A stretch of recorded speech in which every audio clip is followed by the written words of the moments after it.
Hello friends, welcome to the world of engineering with Maitre sir. My friends, in this lecture we are starting the subject power engineering.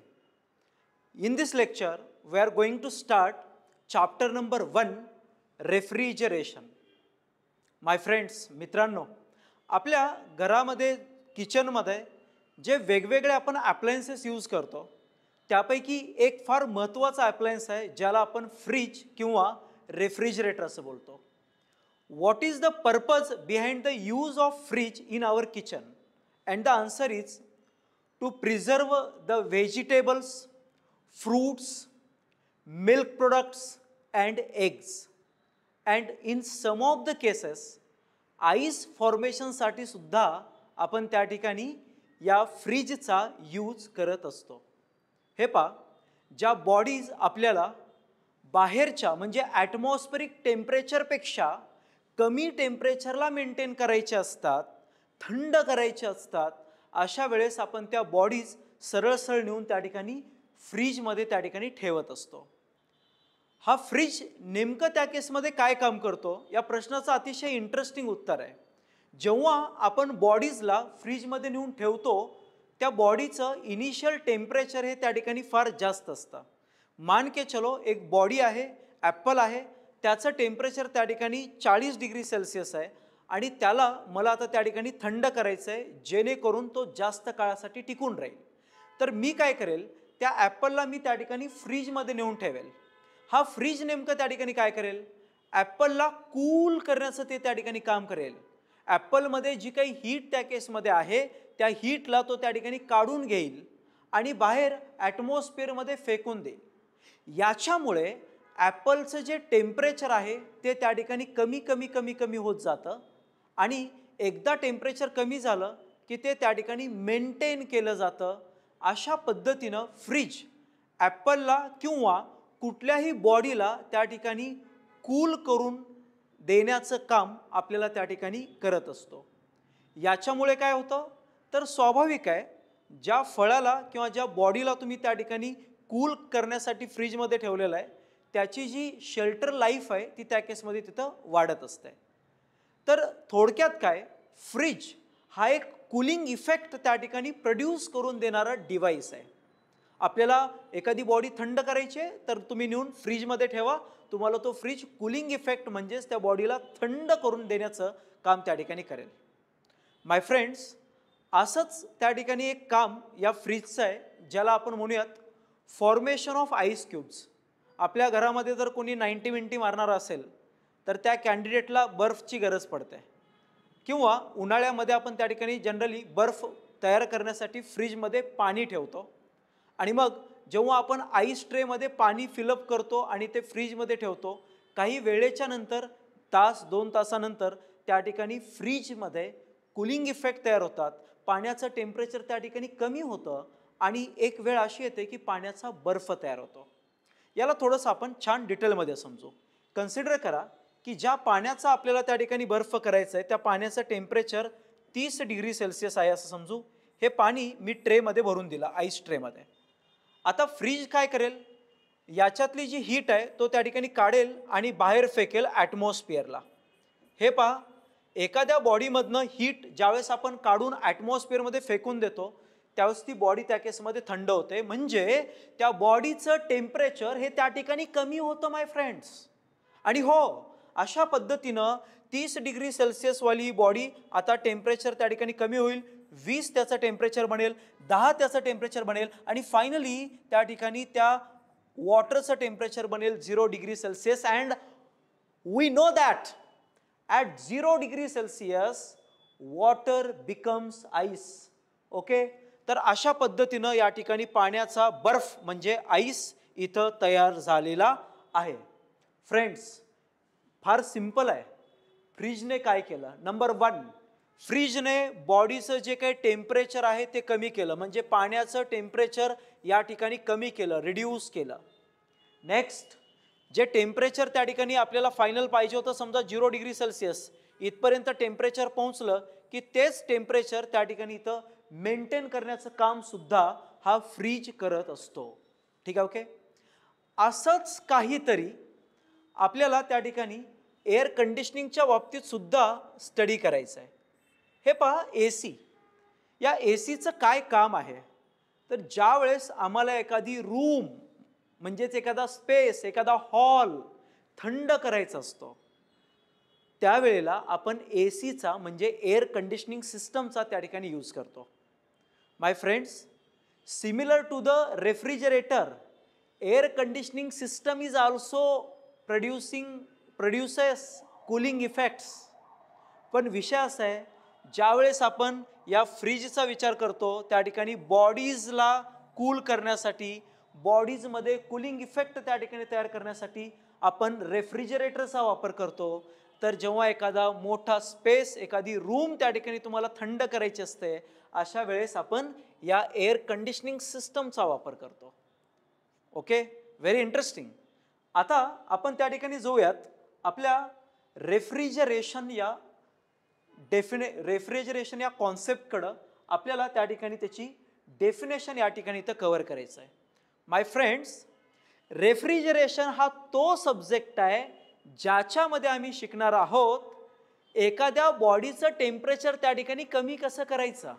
जे फ्रीजमध्ये होतं, एखादी body त्या ठिकाणी temperature तुम्ही कमी केल्यानंतर ते मेंटेन कसं करायचं, याचा स्टडी आम्ही करणार आहोत त्या ठिकाणी रेफ्रिजरेशनमध्ये. सगळ्यात महत्त्वाची गोष्ट अशी आहे की आम्हाला जेव्हा केव्हा ॲटमॉस्फेरिक टेम्परेचरपेक्षा कमी टेम्परेचर त्या ठिकाणी हवं असतं, त्यावेळेसच आम्ही त्या ठिकाणी फ्रीज किंवा AC सारख्या गोष्टींचा यूज करतो. आणि त्यामुळं आपण जेव्हा रेफ्रिजरेशनची डेफिनेशन त्या ठिकाणी सांगू, ती अतिशय सुंदर आहे. रेफ्रिजरेशन इज द सायन्स म्हणा किंवा तुम्ही त्या ठिकाणी इथं सब्जेक्ट म्हणा, दोघांचाही अर्थ तोच. सायन्स ऑफ रिड्युसिंग, पहिल्यांदा तर टेम्परेचर कमी करणार, अँड मेंटेनिंग द टेम्परेचर. हे पहा, reducing and maintaining the temperature of a body or space lower than the atmospheric temperature. Okay, तर रेफ्रिजरेशन हे एक सायन्स आहे, हा एक सब्जेक्ट आहे ज्याच्यामध्ये आपण स्टडी करणार आहोत how to reduce and maintain the temperature of a body or space lower than the atmospheric temperature.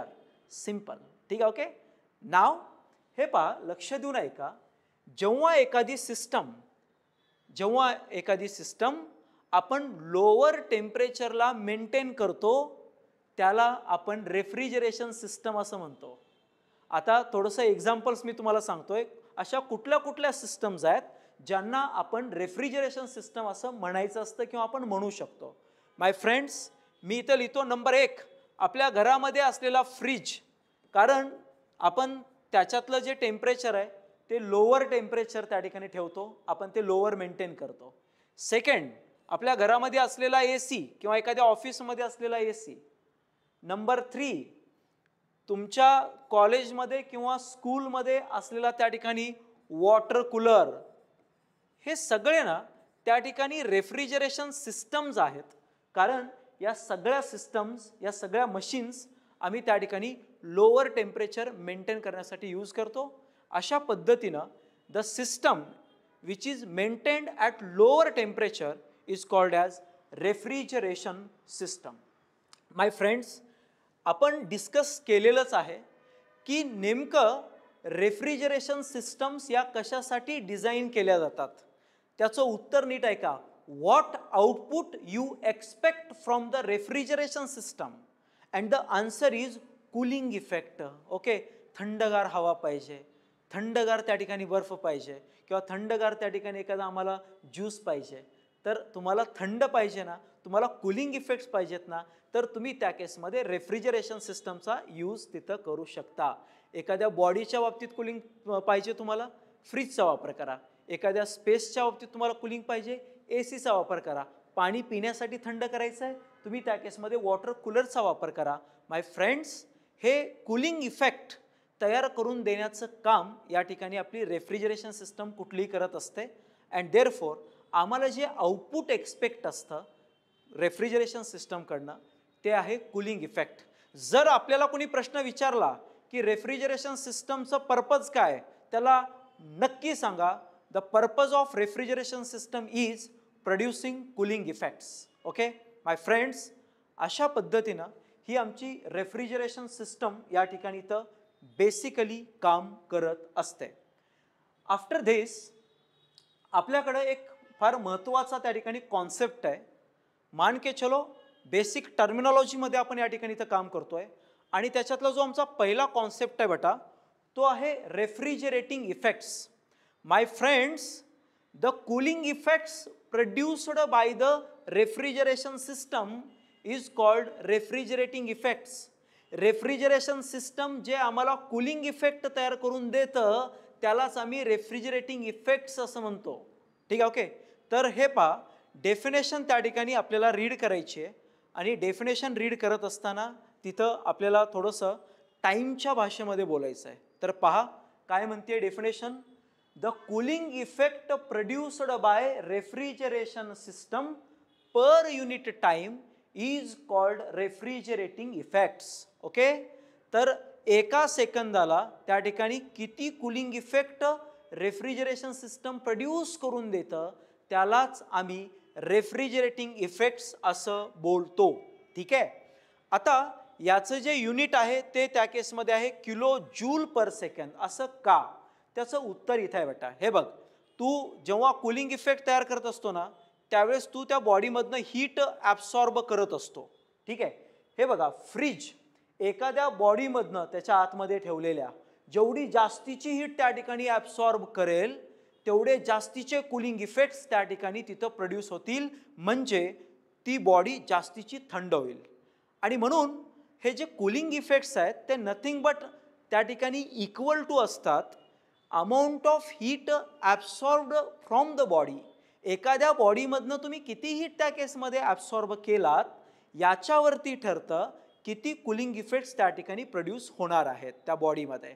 जेवढी जास्तीची हीट त्या ठिकाणी तुम्ही ॲब्सॉर्ब कराल, फ्रीज ॲब्सॉर्ब करेल, तेवढे जास्तीचे कूलिंग इफेक्ट प्रोड्यूस होतील, तेवढं त्या बॉडीचं टेम्परेचर त्या ठिकाणी कमी होईल, तेवढी ती बॉडी जास्तीची थंड होईल. ओके, तर त्यामुळं आपण हीटबद्दल या ठिकाणी इथं बोलतोय. कूलिंग इफेक्ट प्रोड्यूस करायचे तर हीट काढून घ्यावी लागेल. तर ती अमाऊंट ऑफ हीट त्या केसमध्ये किती काढलेली आहे, ड्रॉ केलेली आहे, त्या हीटचं युनिट असतं बेटा किलो जूल. ओके, तर किलो जूलमध्ये आपण त्या ठिकाणी अमाऊंट ऑफ हीट इथं सांगतोय. आणि पर सेकंद असं का?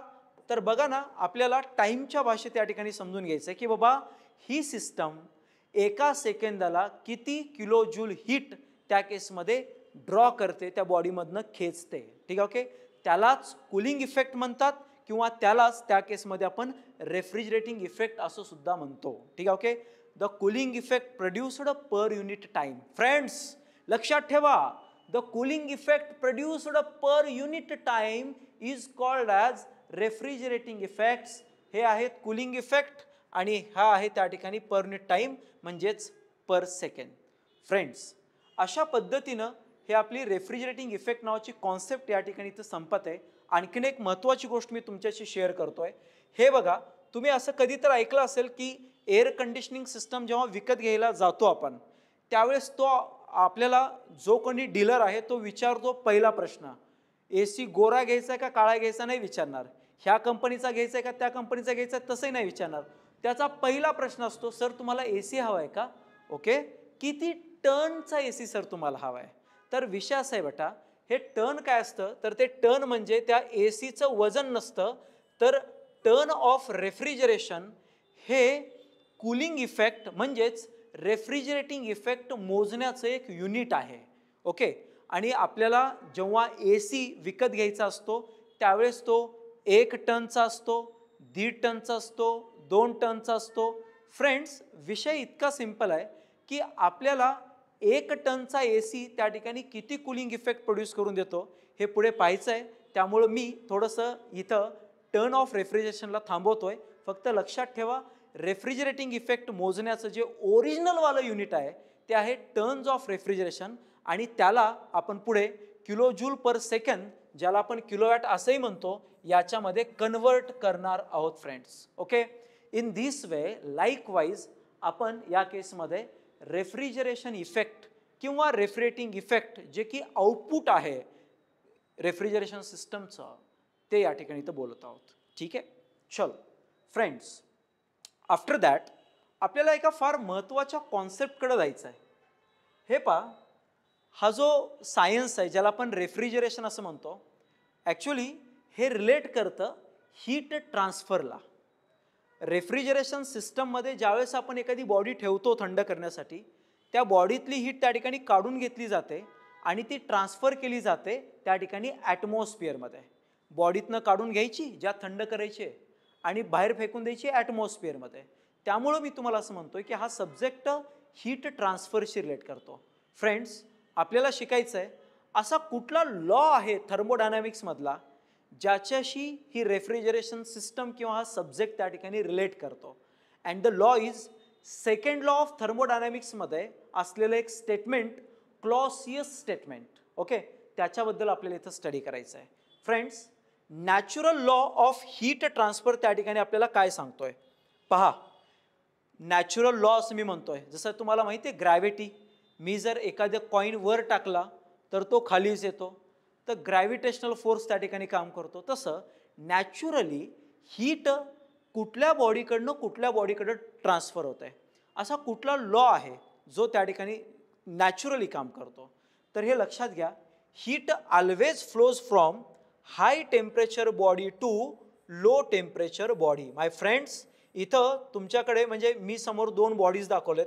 याला म्हणतो मी बॉडी ए, ज्याचं टेम्परेचर आहे 100 डिग्री सेल्सिअस, आणि दुसरी आहे बॉडी बी, ज्याचं टेम्परेचर आहे 20 डिग्री सेल्सिअस. या दोन बॉडीजचा जर विचार केला तर ए बॉडीकडनं बी बॉडीकडे हीट ट्रान्सफर होणार असते किंवा आहे. Heat always flows from high temperature body to low temperature body. हे नॅचरल घडतं. हे असं घडण्यासाठी आम्हाला काही वेगळे एफर्ट्स घ्यावे लागत नाहीत. मी तुम्हाला एक उदाहरण देऊन सांगतो. कन्सिडर करा की गॅसचा जो स्टोव आहे आपला, त्याच्यावरती एक पातेलं ठेवलेलं होतं. ते बऱ्याच वेळापासून आई त्याच्यातनं काहीतरी कुकिंग करत होती. तुम्हाला माहिती नाही, तुम्ही त्या गरम पातेल्याला त्या ठिकाणी हात लावलात. नीट ऐका, गरम पातेलं हाय टेम्परेचर बॉडी, तुमचा हात लो टेम्परेचर बॉडी. अरे झटपट हीट त्या पातेल्यातली त्या ठिकाणी ट्रान्सफर होत असते तुमच्या हाताकडे. त्यामुळं तुम्हाला भाजतं म्हणजे अचानक पद्धतीने हीट ट्रान्सफर झाल्यामुळं तुमच्या त्या पोर्शनचं टेम्परेचर त्या ठिकाणी तिथं वाढतं. आणि अशामुळे होतं काय, तर हीट जी आहे ना ती त्या केसमध्ये इकडे ट्रान्सफर होते. हे नॅचरली होतं. हे करण्यासाठी काही वेगळं करावं लागत नाही. पण काय बट आहे, स्टोरी नीट ऐका. बट असं आहे की जर समजा आपल्याला त्या ठिकाणी लो टेम्परेचर बॉडीकडून म्हणजे या बी बॉडीकडून जर ए बॉडीकडे हीट ट्रान्सफर करायची असेल, बघा मी उलटं करतोय, लो टेम्परेचर बॉडीकडनं हीट मी हाय टेम्परेचर बॉडीकडे ट्रान्सफर करतोय, तर हे नॅचरली होणं शक्य नाही. याच्यासाठी आपल्याला बाहेरून काहीतरी एक्सटर्नल वर्क, एक्सटर्नल एनर्जी द्यावी लागते. आणि मग क्लॉसियस काय म्हणतो, क्लॉसियस सुद्धा तेच म्हणतोय, it is not possible to transfer the heat from low temperature body to high temperature body without external work, without external energy. आणि त्यामुळे घरामध्ये मी 1 लाख रुपयाचा फ्रीज आणलाय, घरामध्ये लाईटच नाही, फ्रीज थंड करणार का बॉडीला? मी 10 लाख रुपयाचा फ्रीज आणला, घरामध्ये लाईटचा पत्ताच नाही, फ्रीज थंड करणार का बॉडीला? नाही. का?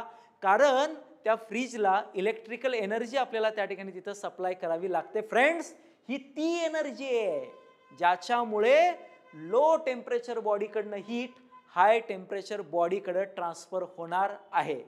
थोडं आणखीन समजून सांगतो, लक्ष द्या. मान के चलो कन्सिडर करा की या ठिकाणी ना हे आहे आपलं ॲटमॉस्फिअर. ठीक आहे, ॲटमॉस्फिअर. आणि तुमचा जो फ्रीज आहे तो इथं ठेवलेला आहे. याला आपण सराउंडिंग असं बोलतो, तर याला आपण बोलतो बेटा सिस्टम. तुम्हाला हे छान माहिती आहे की जेव्हा आपण फ्रीजचा विचार करतो ती एक लो टेम्परेचर बॉडी असते. का? कारण त्याच्यामध्ये जेवढ्या काही बॉडीज आपण ठेवलेल्या आहेत त्या कमी टेम्परेचरला आपण त्या ठिकाणी मेंटेन करत असतो. तर सराउंडिंग म्हणजे अवतीभोवतीचं जे वातावरण आहे ते त्या केसमध्ये हाय टेम्परेचर बॉडी म्हणून काम करतं. आता इथं होतं काय माहिती का, या सिस्टमची जी काही हीट आहे ती त्या केसमध्ये सराउंडिंगकडे फेकली जाते. म्हणजे फ्रीज बॉडीजमधली हीट कॅच करतो, ॲब्सॉर्ब करतो आणि फेकतो सराउंडिंगकडे. नीट ऐक बरं का, लो टेम्परेचर बॉडी आहे सिस्टम आणि सराउंडिंग आहे high temperature body. Heat low temperature बॉडीकडनं निघत आहे, हाय टेम्परेचर बॉडीकडे ट्रान्सफर होत आहे, याचा अर्थ ती बी कडनं ए कडे जात आहे असा होतो. आणि म्हणून आपण ज्या वेळेस या ठिकाणी रेफ्रिजरेशन सिस्टमचा, फ्रीजचा, ए सीचा अभ्यास करू त्यावेळेस आम्हाला क्लॉसियस स्टेटमेंट लक्षात घ्यावंच लागतं. क्लॉसियस काय सांगतोय, तो म्हणतोय आम्हाला की बाबांनो रे, जर तुम्हाला लो टेम्परेचर बॉडीकडनं हीट हाय टेम्परेचर बॉडीकडे ट्रान्सफर करायची असेल तर तुम्हाला एक्सटर्नल एनर्जी, एक्सटर्नल वर्क द्यावं लागेल आणि ते आपण करंटच्या फॉर्ममध्ये तिकडं सप्लाय करतो फ्रीजमध्ये. ठीक आहे, च्या पलीकडे आणखीन खूप साऱ्या कॉन्सेप्ट आहेत जे आपल्याला पुढे पाहिजेत. ठीक आहे फ्रेंड्स, तर आपण कन्क्लुजनमध्ये त्या ठिकाणी इकडे येऊयात. Law of refrigeration. Refrigeration refers to the Clausius statement of second law of thermodynamics. It states that, काय म्हणतोय बघा क्लॉसियस स्टेटमेंट, फार सुंदर मी सांगितलं इथं. It is impossible to transfer the heat from low temperature body to high temperature body without external work. That's it. तसं करायचं आहे, एक्सटर्नल वर्क द्यावं लागेल. सिंपल. बर, रेफ्रिजरेशन सिस्टम नेमकं काय करते तेही ऐका. Refrigeration system absorbs heat from low temperature body.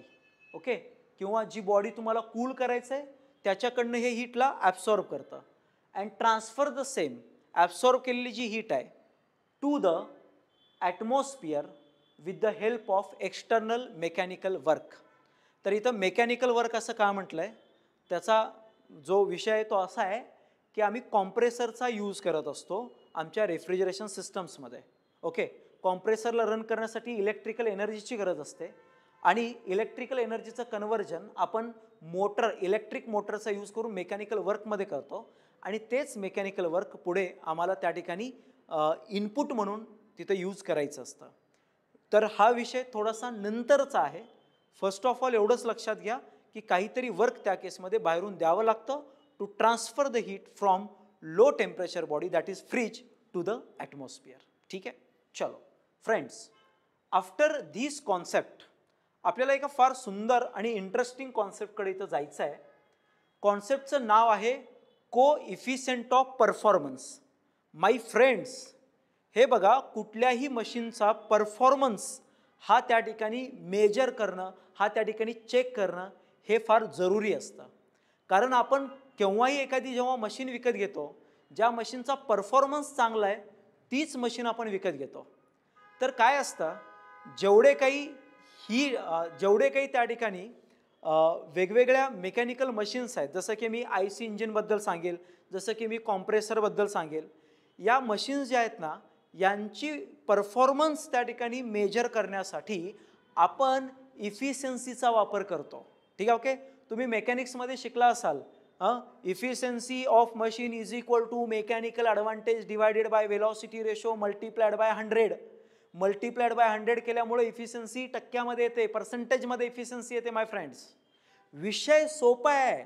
जर मला एखाद्या रेफ्रिजरेशन सिस्टमचा परफॉर्मन्स चेक करायचा असेल तर मी तो कसा करायचा?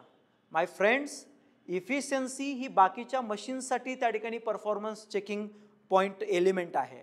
मात्र आपण जेव्हा रेफ्रिजरेशन सिस्टमबद्दल बोलतो त्यावेळेस त्यांचा परफॉर्मन्स मोजण्यासाठी आपल्याला COP म्हणजे कोइफिशियंट ऑफ परफॉर्मन्स या टर्मचा उपयोग करायचा असतो. इफिशियन्सी वेगळी गोष्ट आहे आणि कोइफिशियंट ऑफ परफॉर्मन्स ही वेगळी गोष्ट आहे. ठीक आहे, तर मात्र दोघांचा जो अर्थ आहे तो थोडासा जवळ असतो. कसा ते मी तुम्हाला समजून सांगतो. हे बघा, कोइफिशियंट ऑफ परफॉर्मन्स जर आपल्याला कॅल्क्युलेट करायचा असेल एखाद्या रेफ्रिजरेशन सिस्टमचा, तर त्या केसमध्ये आउटपुट आणि इनपुट या दोघांचा रेशो त्या ठिकाणी घ्यायचा असतो. आता आउटपुट काय पाहिजे तुम्हाला? Okay, what you expect? तर त्या प्रश्नाचं उत्तर आहे, आम्हाला सर कूलिंग इफेक्ट पाहिजेत. ज्याला मी रेफ्रिजरेटिंग इफेक्ट असे म्हणतो. हो, पर्पजच तो आहे आमचा रेफ्रिजरेशन सिस्टम आणण्यापाठीमागचा, की कूलिंग इफेक्ट तयार करायचे आहेत, ज्याला आपण रेफ्रिजरेटिंग इफेक्ट म्हणतो. म्हणून आउटपुटची जागा दिली रेफ्रिजरेटिंग इफेक्टला. तर ते तयार करण्यासाठी तुम्हाला मगाशीच मी सांगितलं एक्सटर्नल वर्क त्या ठिकाणी द्यावं लागेल. माय फ्रेंड्स, हे जे वर्क तुम्ही देताय ते आहे इनपुट, त्याच्यामुळे तुम्हाला भेटत आहेत कूलिंग इफेक्ट म्हणजे रेफ्रिजरेटिंग इफेक्ट, ते आहे आउटपुट. या दोघांचा रेशो म्हणजे कोइफिशियंट ऑफ परफॉर्मन्स. तर मग एकदा डेफिनेशन रीड करून घेऊयात, तुम्ही वाचा इकडे. It is defined as the ratio of refrigerating effect to the work supplied to achieve that effect. Refrigerating effect to the work supplied to achieve that effect. Okay friends, हे लक्षात घ्या. ठीक आहे.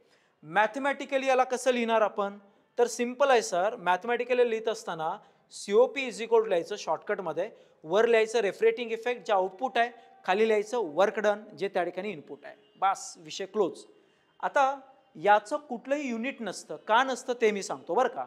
रेफ्रिजरेटिंग इफेक्ट समजा आम्ही लिहितोय किलोवॅटमध्ये, तर work done सुद्धा आम्ही लिहिणार किलोवॅटमध्येच. किलोवॅट गेट कॅन्सल, याला कुठलं युनिट त्या ठिकाणी शिल्लक राहत नाही. त्यामुळं मी असं सांगतोय coefficient of performance has no unit, it is unitless quantity. हा एक नंबर असतो निव्वळ, ज्याची व्हॅल्यू 1 पेक्षा त्या ठिकाणी जास्त असते. ओके, ऑलवेज ग्रेटर दॅन 1 असते. COP ची व्हॅल्यू 1 पेक्षा कमी शक्य नाही, 1 पेक्षा जास्त. ठीक आहे फ्रेंड्स, आपण जर आपल्या घरातल्या डोमेस्टिक फ्रीजच्या COP बद्दल जर स्टडी केला तर ती COP 1.5 पासनं 3 पर्यंत त्या ठिकाणी व्हॅरी होते. आपल्याला जर कोणी प्रश्न विचारला ना की सांगा आपल्या घरामध्ये जो फ्रीज असतो त्याची COP त्या ठिकाणी काय असते, तेव्हा सांगा ती COP ची व्हॅल्यू 1.5 पासनं 3 पर्यंत व्हॅरी होऊ शकते. ठीक आहे. तर कसं असतं, वेगवेगळे मॅन्युफॅक्चरर्स आहेत फ्रीज बनवणारे, त्यांच्यानुसार त्या ठिकाणी COP च्या व्हॅल्यू या बदलत असतात. बट महत्त्वाचं काय, जितकी COP जास्त तितका तो रेफ्रिजरेशन सिस्टम त्या ठिकाणी गुड परफॉर्म करणारा असतो, असा त्याचा अर्थ. चांगला परफॉर्मन्स असतो म्हणजे नंबर सुद्धा त्या ठिकाणी कसा येईल, चांगला येईल. 3 भारी आहे, 4 त्यापेक्षा भारी, 5 अरे त्याहीपेक्षा भारी. म्हणजे जेवढा COP जास्त तेवढं त्या केसमध्ये रेफ्रिजरेटिंग इफेक्ट कूलिंग इफेक्ट आणि तुम्हाला जास्त त्या ठिकाणी पाहायला भेटतील. ठीक आहे. मग मित्रांनो, अशा पद्धतीनं त्या ठिकाणी आपला हा एक कॉन्सेप्ट या ठिकाणी इथं संपलेला आहे, ज्याला आपण बोलतो coefficient of performance. My friends, after this concept आपल्याला एका फार महत्त्वाच्या कॉन्सेप्टकडे यायचं आहे. या लेक्चरमधला हा लास्ट कॉन्सेप्ट आहे. याचं नाव आहे युनिट ऑफ रेफ्रिजरेशन, किंवा त्याला त्या ठिकाणी 1 टन ऑफ रेफ्रिजरेशन असंही म्हणतात. ठीक आहे. तर व्यवस्थित आहे का, फार इंटरेस्टिंग कॉन्सेप्ट आहे. तर नाव आहे युनिट ऑफ रेफ्रिजरेशन, त्याला म्हणायचं 1 टन ऑफ रेफ्रिजरेशन. ही डेफिनेशन तुम्ही जर पाठीमागचे 4 क्वेश्चन पेपर जर काढून पाहिलात तर त्यापैकी 3 क्वेश्चन पेपरमध्ये तुम्हाला याच्याशी रिलेटेड क्वेश्चन दिसतो 2 मार्कासाठी, कधी कधी 4 मार्कासाठी विचारतात. काय प्रश्न असेल, state the unit of refrigeration, किंवा म्हणतील डिफाईन 1 टन ऑफ रेफ्रिजरेशन. तर रेफ्रिजरेशन सिस्टमचं जे युनिट असतं, रेफ्रिजरेटिंग इफेक्ट मोजण्याचं जे युनिट असतं ते असतं टन ऑफ रेफ्रिजरेशन. काय आहे ही कॉन्सेप्ट, छान समजून घेऊ. ठीक आहे. 1 टनचा AC म्हणजे नेमकं काय, या प्रश्नाचं उत्तर शोधायचं आहे. ठीक आहे. या इकडे कन्सिडर करा की माझ्याकडं आईसचा एक त्या ठिकाणी क्यूब आहे, ज्याचं वजन आहे 1 टन. 1 टनचा अर्थ तुम्हाला माहिती असेलच, 1000 किलोग्राम फ्रेंड्स. आणि असंही समजा की याचं जे टेम्परेचर आहे ते आहे 0 डिग्री सेल्सिअस. ओके. ज्या वेळेस हा बर्फ त्या ठिकाणी वितळतो तो आपल्याला कूलिंग इफेक्ट तयार करून देतो. उदाहरण देऊन सांगतो मी, कूलिंग इफेक्ट म्हणजे काय. समजा बर्फाचा एक तुकडा मी माझ्या हातावरती ठेवला तर तो हळूहळू वितळेल आणि माझा हात मात्र त्या ठिकाणी थंड करेल. एक्झॅक्टली, बर्फ वितळल्यामुळे या ठिकाणी कूलिंग इफेक्ट तयार झाले. सेकंड एक्झाम्पल देतो. कन्सिडर करा एखाद्याच्या लग्नामध्ये आपण गेलात, मठ्ठा बिठ्ठा बनवलेला आहे. आता लक्षात आलं की मठ्ठा गरम झाला आहे, उन्हाळ्याचे दिवस आहेत. जावा रे, बर्फाची लादी घेऊन या, टाका त्याच्यामध्ये. अरे बर्फ त्या ठिकाणी त्या मठ्ठ्याच्या त्या ह्याच्यामध्ये आपण दिला टाकून. टाकल्याच्या नंतर काय होतं, थोड्या वेळानंतर त्या ठिकाणी बर्फ वितळतो आणि मट्टा होतो थंड. मला एवढंच सांगायचं आहे की वितळणारा बर्फ हा आपल्याला कूलिंग इफेक्ट देऊन जातो. माय फ्रेंड्स, अशा पद्धतीनं 1000 किलोग्राम वजनाचा बर्फ ज्याचं टेम्परेचर 0 डिग्री सेल्सिअस आहे, तो वितळल्याच्या नंतर त्या ठिकाणी जे काही कूलिंग इफेक्ट तयार करतो त्याला आपण 1 टन असं म्हणतो. म्हणजे तुमच्या माइंडमध्ये सेट करा, 1 टनचा AC म्हणजे तो AC जो त्या ठिकाणी तेवढे कूलिंग इफेक्ट तयार करतो, जेवढे कूलिंग इफेक्ट त्या ठिकाणी 1000 किलोग्राम वजनाचा 0 डिग्री सेल्सिअस टेम्परेचर असलेला बर्फ त्या ठिकाणी वितळून त्या ठिकाणी तयार करतो. ओके, पण काही कंडिशन्स आहेत बेटा. कंडिशन अशा आहेत की हा जो बर्फ आहे तो वितळल्यानंतर त्याचं पाणी होणार आहे. ठीक आहे, बर्फ वितळल्यानंतर त्याचं पाणी होणार आहे. त्या पाण्याचं टेम्परेचर सुद्धा या ठिकाणी इथं आपल्याला 0 डिग्री सेल्सिअसच ठेवायचं आहे. बघा, नीट ऐका. बर्फाचं टेम्परेचर 0 डिग्री सेल्सिअस आणि पाण्याचं टेम्परेचर, जे पाणी त्या ठिकाणी होणार आहे तयार त्याचं, ते सुद्धा किती कन्सिडर करायचं आहे, 0 डिग्री सेल्सिअस. आणि हे सगळं आपल्याला त्या ठिकाणी करायचं आहे 24 तासामध्ये, विदिन 24 आवर्स. हे 24 तासामध्ये करायचं आहे. काय करायचं आहे मी थोडंसं इकडे समजून सांगतो. मान के चलो, माझ्याकडं आईस आहे ज्याचं टेम्परेचर आहे 0 डिग्री सेल्सिअस, मास आहे 1000 किलोग्राम. याला वितळवायचं आहे. वितळवून या ठिकाणी याचं पाणी तयार करायचं आहे, वॉटरमध्ये याचं कन्व्हर्जन करायचं आहे. तो वितळेल, पाणी होईल. आणि पाण्याचं टेम्परेचर सुद्धा त्या ठिकाणी किती एक्सपेक्ट आहे, 0 डिग्री सेल्सिअस. आणि ही प्रोसेस आपल्याला किती वेळामध्ये करायची आहे, 24 तासामध्ये. ठीक आहे, 24 आवर्समध्ये करायचं आहे. 1 तासात नाही वितळवायचा, 15 मिनिटात नाही वितळवायचा, 1 तासामध्ये आपल्याला त्या बर्फाला वितळवायचं आहे. ठीक आहे, ओके. आणि मग अशा केसमध्ये जे काही बर्फ वितळून कूलिंग इफेक्ट्स या ठिकाणी तर तयार होतील, ते कूलिंग इफेक्ट्स जेवढे असतील त्यालाच आपण 1 TR असं म्हणतो. TR म्हणता किंवा TOR म्हणता, याचा अर्थ एकच. ठीक आहे, तर मी 1 टन ऑफ रेफ्रिजरेशनची तुम्हाला डेफिनेशन या ठिकाणी इथं सांगतोय. It is the amount of cooling effect,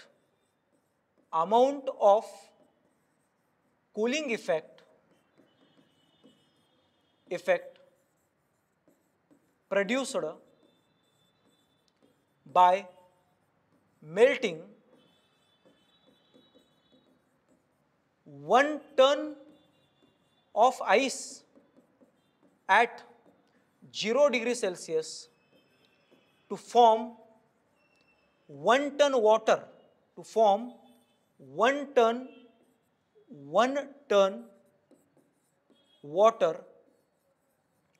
at 0 degree Celsius within, time period महत्वाचा आहे दादा, विदिन 24 आवर्स. माय फ्रेंड्स, याला आपण 1 टन ऑफ रेफ्रिजरेशन असं त्या ठिकाणी म्हणू शकतो. ठीक आहे, एकदा डेफिनेशन रीड करा. It is the amount of cooling effect produced by melting 1 ton of ice at 0 degree Celsius to form 1 ton of water at 0 degree Celsius within 24 hours. 1000 kilogram वजनाचा एक 0 डिग्री सेल्सिअस असलेला बर्फाचा तुकडा जेव्हा 24 तासामध्ये वितळतो, त्याचं पाणी तयार होतं आणि ते 0 डिग्री सेल्सिअस वॉटर आहे त्याच्यामध्ये त्याचं कन्व्हर्जन होतं. तर या प्रोसेसमध्ये तो जेवढे काही कूलिंग इफेक्ट त्या ठिकाणी तयार करतो त्याला आपण 1 टन ऑफ रेफ्रिजरेशन असं त्या ठिकाणी म्हणायचं असतं. एक प्रश्न तुमच्या माइंडमध्ये असणार आहे, असायलाच पाहिजे. तो प्रश्न असा आहे बेटा की सर, तुम्ही मला सांगितलं होतं की आईसचं टेम्परेचर 0 डिग्री सेल्सिअस आहे आणि तुम्ही सांगताय की तो वितळल्यानंतर पाणी होईल आणि त्याचंही टेम्परेचर त्या ठिकाणी 0 डिग्री सेल्सिअसच सांगताय. सर, काय तुम्ही गप्पा मारताय? तुम्ही सांगताय की त्या ठिकाणी आईस वॉटरमध्ये कन्वर्ट होईल, दोघांचं टेम्परेचर सेम कसं काय? हो, तर असू शकतं. त्याचं कारण असं आहे बेटा, इथं जी हीट काम करते त्याला म्हणायचं लॅटेंट हीट. लॅटेंट हीट ही ती हीट असते जी फेज त्या ठिकाणी चेंज करते, टेम्परेचरमध्ये चेंज करत नाही. म्हणजे बर्फ वितळल्यामुळे बर्फाला वितळण्यासाठी जी हीट गरजेची आहे त्याला म्हणायचं लॅटेंट हीट. आणि लॅटेंट हीट ही त्या केसमध्ये फक्त त्याचं वितळवण्याचं काम करते, टेम्परेचर वाढवण्याचं काम करत नाही. ओके, म्हणून मी म्हणतोय जर त्या केसमध्ये आईस 0 डिग्री सेल्सिअसचा असेल तर तो वितळल्याच्या नंतर वॉटर बनतो, मात्र त्याचं टेम्परेचर त्या ठिकाणी 0च राहतं. लॅटेंट हीटची ही जी कॉन्सेप्ट आहे आपल्या पहिल्या लेक्चरमध्ये तुम्ही जाऊन पहा, जिथं मी बेसिक्स ऑफ पॉवर इंजिनिअरिंग सांगितलेले आहेत. लॅटेंट हीट, सेन्सिबल हीट सगळं छान क्लिअर केलं आहे. ठीक आहे, ओके, तिकडं जरूर जाऊन पहा. याच्यानंतर 1 टन ऑफ रेफ्रिजरेशनचा मिनिंग आपल्याला मॅथमॅटिकली या ठिकाणी तर समजून घ्यायचं आहे. त्यासाठी मी थोडासा डेटा तुम्हाला सांगतोय. जे मास या ठिकाणी आपण इथं कन्सिडर करतो आईसचं, ते मास आहे इक्वल टू 1000 किलोग्राम. आपल्याला टाईम पिरियड सांगितला आहे 24 तासामध्ये सगळं करायचं आहे. तर तुम्हाला एक फार महत्त्वाची व्हॅल्यू मी इथं सांगायला चाललो आहे, ते आहे latent heat of fusion of ice. ती असते 335 किलो जूल पर केजी. याचा अर्थ काय असतो? तर याचा अर्थ असा आहे, कन्सिडर करा माझ्याकडं त्या ठिकाणी 1 किलोग्राम इतक्या वजनाचा आणि 0 डिग्री सेल्सिअस इतकं टेम्परेचर असलेला बर्फाचा तुकडा आहे. याला जर मला वितळवायचं असेल आणि याचं पाण्यामध्ये जर मला कन्व्हर्जन करायचं असेल तर त्या ठिकाणी मला 335 किलो जूल एवढी हीट या बर्फामध्ये ॲड करावी लागते. किती हीट ॲड करावं लागेल? 335 किलो जूल. 1 किलोग्राम बर्फामध्ये ज्यावेळेस तुम्ही ॲड करता, ज्याचं टेम्परेचर 0 डिग्री सेल्सिअस आहे, त्यावेळेस त्याचं पाण्यामध्ये कन्व्हर्जन होतं, ते वितळतं आणि अशा पद्धतीनं पाणी त्या ठिकाणी बनतं. लॅटेंट हीट इथं असते, त्यामुळे टेम्परेचर बदलत नाही, फक्त बर्फाचं पाण्यामध्ये कन्व्हर्जन होतं. याची उलटी बाजू सांगतोय. कन्सिडर करा की आपल्याकडं पाणी आहे ज्याचं टेम्परेचर आहे 0 डिग्री सेल्सिअस आणि त्याचं मला आता बर्फामध्ये कन्व्हर्जन करायचं आहे. ओके, 1 किलोग्राम पाणी 0 डिग्री सेल्सिअस बर्फामध्ये कन्व्हर्जन करायचं आहे. तर या पाण्यातनं मला 335 किलो जूल एवढी हीट बाहेर काढावी लागेल. 335 किलो जूल एवढी हीट बाहेर काढली की पाणी आता त्या ठिकाणी आणखीन थंड होतं आणि पाण्याचं बर्फामध्ये रूपांतर होतं. त्यामुळं याला म्हणतात latent heat of fusion of ice, which is equal to 335 kilo joule 1 किलोग्रामसाठी. ठीक आहे, हे लक्षात घ्या. आता याच्यानंतर पुढे काय, तर आपल्याला थोडंसं मॅथमॅटिकल कॅल्क्युलेशन्स या ठिकाणी ते करायचे आहेत. आम्हाला समजून घ्यायचं आहे 1 TR म्हणजे नेमकं त्या ठिकाणी काय असतं. फ्रेंड्स इथं आहे का, 1 TR म्हणजे हे बघा, आपल्याकडं 1 किलोग्रामसाठी 335 एवढी किलो जूल हीट तिथं लागते. तर 1000 किलोग्रामसाठी किती? त्यामुळं 1000 गुणिले करायचं 335. 1 किलोग्रामसाठी एवढी लागते तर 1000साठी किती म्हणून मल्टिप्लाय केलं. हे सगळं करायचं मला 24 तासामध्ये. माय फ्रेंड्स, पर 24 आवर्स म्हणजे 24 तासात हे करायचं आहे. 24ला मिनिटमध्ये कन्वर्ट कसं करायचं, तर पहा 1 तासामध्ये 60 मिनिट असतात. त्यामुळं या 24 आवर्सला आपण त्या ठिकाणी मिनिटमध्ये कन्वर्ट करण्यासाठी आपण 60ने इथं त्याला मल्टिप्लाय केलं. हे ना फायनली बनतं 232.6 समथिंग तुमच्या कॅल्सीमध्ये. फ्रेंड्स, थोडं याच्या युनिटबद्दल पण आपण या ठिकाणी इथं बोलणार आहोत. हे बघ, युनिट असं आहे, हे जे 1000 आहे त्याला आम्ही या ठिकाणी इथं लिहिलेलं आहे किलोग्राममध्ये. पहिल्यांदा मी युनिट लिहितो आणि त्याच्यानंतर फायनल व्हॅल्यू आपण घेऊयात. याला किलोग्राममध्ये लिहिलं आहे आपण 1000ला. 335 हे आहे किलो जूल पर किलोग्रॅम आणि खाली आहे त्या केसमध्ये सेकंड. सॉरी, हे मिनिटामध्ये आपण करतोय त्यामुळं हे खालच्या साईडला त्या ठिकाणी आहे बघा मिनिट. फ्रेंड्स, जर तुम्ही चेक करा, किलोग्राम गेट कॅन्सल, हे कटतं आणि काय शिल्लक राहतं, तर शिल्लक राहतं किलो जूल पर मिनिट. हे शिल्लक राहतं त्या ठिकाणी. ओके, आता ही व्हॅल्यू किती येते, 232.6 समथिंग अशी काहीतरी व्हॅल्यू येते. ही व्हॅल्यू आहे थेरॉटिकल व्हॅल्यू. ही व्हॅल्यू आपण प्रॅक्टिकली कन्सिडर करत नाही. तर काय प्रॅक्टिकली आपण कन्सिडर करतो, तर ती व्हॅल्यू आहे 210 किलो जूल पर मिनिट. असं का सर, कसं असतं बेटा, प्रत्येक केसमध्ये त्या ठिकाणी काही ना काहीतरी लॉसेस असतात. फ्रिक्शन लॉसेस असतात, हीट लॉसेस असतात आणि त्याला कन्सिडर केलेलं आहे आपण.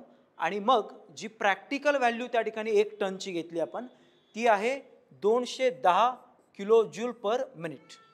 तर आता अशा पद्धतीनं आपण एक कन्क्लुजन या ठिकाणी इथं काढलेलं आहे. कन्क्लुजन असं आहे, 1 TR म्हणजे 1 टन ऑफ रेफ्रिजरेशनचा अर्थ आहे 210 किलो जूल पर मिनिट. याचा अर्थ मी तुम्हाला समजून सांगतो. जर तुम्ही 1 टनाचा AC जर तुमच्या रूममध्ये बसवला असेल तर तो AC एका मिनिटाला म्हणजे पर मिनिट 210 किलो जूल एवढी हीट त्या केसमध्ये तुमच्या रूममधनं काढतो आणि बाहेर टाकतो, म्हणजे कूलिंग इफेक्ट तेवढे तयार करतो, म्हणजे एवढे तो रेफ्रिजरेटिंग इफेक्ट तयार करतो एका मिनिटाला. ठीक आहे, हा 1 टन ACचा अर्थ आहे. हां, आता हीच व्हॅल्यू ज्यावेळेस आम्हाला सेकंदमध्ये लिहायची असते त्यावेळेस बघा ती बनते 3.517. स्टँडर्ड व्हॅल्यू आहे. याचं युनिट असतं किलो जूल पर सेकंद. याचा अर्थ काय, 1 टनाचा AC एका सेकंदामध्ये, सेकंदाचा विचार चालला आहे, 3.517 किलो जूल एवढी हीट त्या केसमध्ये तुमच्या रूममधनं काढतं आणि बाहेर फेकतं, त्यामुळं रूम थंड व्हायला लागते. तर 3.517 हे कूलिंग इफेक्ट त्या ठिकाणी तो प्रत्येक सेकंदाला प्रोड्यूस करून देतो, असा 1 TR AC आहे. किंवा 210 किलो जूल एवढे कूलिंग इफेक्ट तो एका मिनिटाला तयार करून देतो, असा 1 TRचा AC आहे. याचा अर्थ असा आहे बेटा, समजा जर त्या ठिकाणी 2 टनाचा AC असेल तर तो किती कूलिंग इफेक्ट तयार करून देतो ते सांगा. काय करायचं माहिती का, या 2ला त्या ठिकाणी 210 मल्टिप्लाय करायचा. किती होतं सांगा बरं, 420. युनिट काय, किलो जूल पर मिनिट. अर्थ काय, एका मिनिटामध्ये हा AC 420 किलो जूल एवढी हीट तुमच्या रूममधनं बाहेर टाकेल, म्हणजे एवढे कूलिंग इफेक्ट तो तयार करेल. दुप्पट कूलिंग इफेक्ट तयार करतो. त्यामुळं 2 टनाचा AC रूमला अतिशय फास्ट लवकर त्या केसमध्ये थंड करतो as compare to the 1 ton AC. ठीक आहे, ओके.